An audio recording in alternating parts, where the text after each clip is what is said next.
ఇక అంత మించిన వెతిమాట ఇంకోటి ఉండదు. కవిత జైలుకి పోతే ఈయన బెయిల్ ఇప్పిస్తాడనట. నవ్వుకోరా ఎవడున్నా? అసలు తలకాయకి బోడుగుడికి లింక్ అంటారు కదా. కవిత జైలుకి పోతే బెయిల్ ఇచ్చేది కోర్టు. జస్టిస్ గవాయ్ గారు మొన్న కేరళలో మాట్లాడుకుంటూ చెప్పిండు కవిత గారు బెయిల్ గురించి. బెయిల్ న్యాయబద్ధమైంది, చట్టబద్ధమైంది, అందుకే బెయిల్ ఇచ్చిన అనే మాట చాలా స్పష్టంగా చెప్పిండు. దీని మీదనే మాట్లాడినందుకు రేవంత్ రెడ్డి సుప్రీంకోర్టు చీవాటు కూడా పెట్టింది, తప్పైందని అఫిడవిట్ కూడా వేసిండు కదా. ఈ గటువంటి దాని మీద గీన ఎవరో చిల్లర మాటలు మాట్లాడితే అది కూడా మనం చర్చించుకోవాల్సిన విషయమా?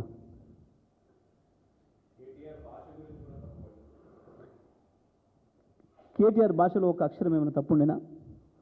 ఏంటి అసలు ఇష్యూ? ఇప్పుడు చాలా స్పష్టంగా కేటీఆర్ గారు 10,000 కోట్లు లేని భూమిని ఉన్నట్టు చూపించి దొంగ పత్రాలు పెట్టి తాకట్టు పెట్టి 10,000 కోట్లు తీసుకొచ్చారు యూనివర్సిటీ భూముల్ని. దీంట్లో ఒక ఎంపీ, బీజేపీకి సంబంధించిన ఒక ఎంపీ రాయబారం చేసిండు. తప్పకుండా దాని సందర్భం వచ్చినప్పుడు బయట పెడతా అని చెప్పిండు కదా మీ అందరి సాక్షిగా. కేటీఆర్ ఇవాళ మాట్లాడలేదు కదా. అక్కడ అప్పుడు మాట్లాడిన భాషలో ఏమన్నా మీకు ఏమైనా తప్పు అనిపించిందా? నిన్న ఇది బయటపడంగానే ఇగో నేను చెప్పింది ఇది 10,000 కోట్ల లోన్ ఆయనకి ఇప్పించినందుకు 1,650 కోట్లు ఈయనకి ఇచ్చిండు, తెలంగాణ పైసలు తీసుకుపోయి ఈ ఎంపీకి అని చెప్పి చెప్పండి. అందులో కేటీఆర్ గారు ఉపయోగించిన భాషలో ఏమైనా ఒక అక్షరం తప్పు కనపడదు ఎవరికైనా? ఏముంది? ఇది ఒక పథకం ప్రకారం బీజేపీ, రేవంత్ రెడ్డి, చంద్రబాబు ముగ్గురు కలిసి ఆడుతున్న నాటకంలో భాగంగా ఇవి పుడుతున్నాయి. బీజేపీ ఎంత తాపత్రయపడ్డా, ఎంత ఎరలేసినా, చంద్రబాబు బీజేపీలో తోలుబొమ్మ రేవంత్ రెడ్డి ఇక్కడ ఎన్ని డ్రామాలు వేసినా, ఎన్ని కుప్పిగంతులు వేసినా కేసీఆర్ను ఉంచలేరు. కేసీఆర్ తెలంగాణ ఆత్మగౌరవ ప్రతీక.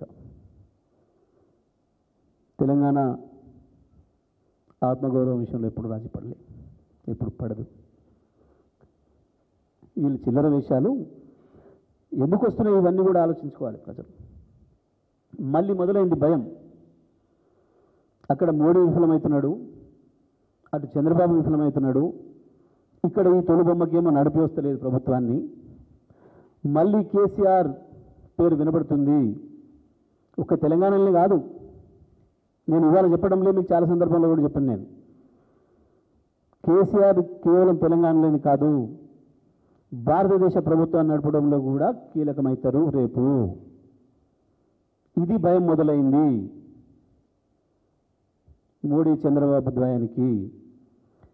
చంద్రబాబు మాట్లాడే మాటల్లో ఏదో యథాలాభంగా మాట్లాడుతున్న మాటలు కాదు.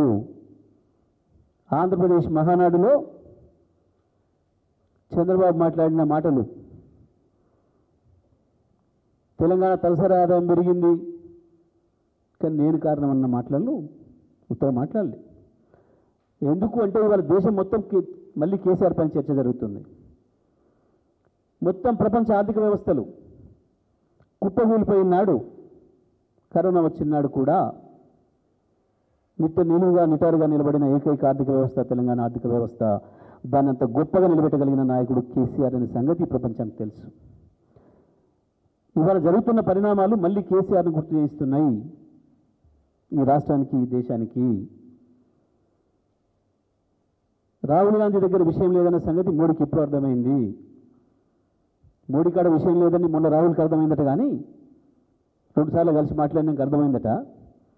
కానీ రాహుల్ కాడ విషయం లేదనే సంగతి ఈ ప్రపంచానికి ఇప్పుడు అర్థమైంది, ఈ దేశానికి ఇప్పుడు అర్థమైంది. 2004లో అర్థమైంది, 2009లో అర్థమైంది. పార్టీ అధ్యక్ష పదవి కూడా రాజీనామా చేసి తోలే బస్సును మధ్యలో వదిలిపెట్టి స్టీరింగ్ వదిలిపెట్టిపోయిన రోజు కూడా అర్థమైంది. ఈ ఇద్దరి దగ్గర విషయం లేదనే సంగతి ప్రపంచానికి తెలిసిపోతుంది. ఇవాళ మళ్ళీ వస్తే గిస్తే తెలంగాణ కాదు, భారతదేశంలో కేసీఆర్ కనబడుతున్నాడు రేపు తప్పకుండా. మీరు ఏదైతే సంతోషపడ్డారో తాత్కాలికంగా 4 రోజులు కేసీఆర్ మహారాష్ట్ర పోతున్నాడు, ఏమైంది, కేసీఆర్ కర్ణాటక పోతున్నాడు, కేసీఆర్ వస్తాడు, తప్పకుండా గుజరాత్ కూడా వస్తాడనే సంగతి తెలుసు వాళ్ళకి. ఒక కర్ణాటక మహారాష్ట్రలో కాదు, వాటిని దాటుకొని గుజరాత్ కూడా చేరుతాడనే సంగతి తెలుసు. అందుకే ఈ చిల్లర రాతలు, చిల్లర మాటలు.